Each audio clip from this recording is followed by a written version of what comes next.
Welcome to view point. సాధారణంగా మనం రోజు కూరలు వండుతాం. అన్ని కూరగాయల్ని పీల్ తీసి వండుతాం, కానీ కొన్ని కూరగాయల్ని పీల్ చేయకూడదంట. దీనివల్ల అందులోని పోషకాలు దూరమవుతాయట. కూరగాయలు ఆరోగ్యానికి మంచివే అయినప్పటికీ వాటిని వండుకుని తినే విధానం వేర్వేరుగా ఉంటుంది. వాటి ప్రయోజనాలు పొందాలంటే తొక్కతో సహా తినడం మంచిది.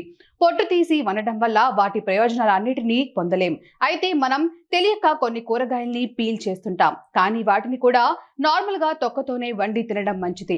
గుమ్మడి తొక్కలో ఐరన్, పొటాషియం, విటమిన్ ఏలు ఎక్కువగా ఉంటాయి. అవన్నీ ఆరోగ్యానికి చాలా మంచివి. గుమ్మడికాయ తొక్క కాస్త మందంగా ఉంటుందని, త్వరగా ఉడకదని దీనిని తీసేస్తుంటారు, కానీ దీనిని తినడం వల్ల లాభాలు ఎక్కువగా ఉన్నాయి. కాబట్టి రెగ్యులర్ గా వీటిని తినడం అలవాటు చేసుకోండి.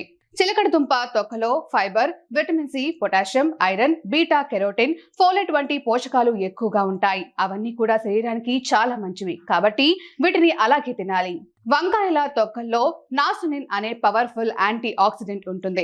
ఇది మెదడు కణాలను ఆక్సీకరణ ఒత్తిడి నుంచి కాపాడేందుకు హెల్ప్ అవుతుంది. ఇది జీర్ణక్రియకి సాయపడే, కడుపు నిండిన అనుభూతినిచ్చే ఫైబర్ ని అందిస్తుంది. దీనివల్ల జీర్ణక్రియ మెరుగ్గా మారడమే కాకుండా బరువు తగ్గుతారు. దోసకాయల్ని చాలా మంది పీల్ చేసి తింటారు, కానీ ఈ తొక్కల్లో ఎముకల ఆరోగ్యానికి అవసరమైన విటమిన్ కే తో సహా ఫైబర్, విటమిన్స్, ఖనిజాలు ఉంటాయి. దీనిని తీసుకోవడం వల్ల చర్మం, జుట్టు, గోళ్ల ఆరోగ్యానికి మంచిది. కాబట్టి వీటిని తొక్కతో సహా తినండి. క్యారెట్స్ కూడా పీల్ చేయొద్దు, వీటిని అలాగే తినాలి. ఇందులో యాంటీ ఆక్సిడెంట్స్, విటమిన్ సి, బి3, డైటిన్, ఫైబర్, ఫైలో న్యూట్రియంట్స్ వంటి పోషకాలు ఉంటాయి. ఇవన్నీ కూడా ఇమ్యూనిటీని పెంచడమే కాకుండా హెల్తీ స్కిన్, కంటి చూపుకి చాలా మంచిది. క్యారెట్ లోని బీటా కెరోటిన్ జీర్ణక్రియతో పాటు మొత్తం ఆరోగ్యానికి మంచిది. మన వంటల్లో బంగాళదుంపలు ముఖ్యమైనవి. వీటిలో పొట్టులో ఫైబర్, విటమిన్స్, ఖనిజాలు ఎక్కువగా ఉంటాయి. అందులో మాంసం కంటే ఎక్కువగా పొటాషియం ఉంటుంది. ఇది గుండె ఆరోగ్యం, కండరాల పనితీరుకి మంచిది. ఈ తొక్కలో ఐరన్ ఉంటుంది. ఇది ఎర్ర రక్త కణాల పనితీరుకి మంచిది. అందువల్ల బంగాళదుంపలపై తొక్కని ఉంచి వండాలి.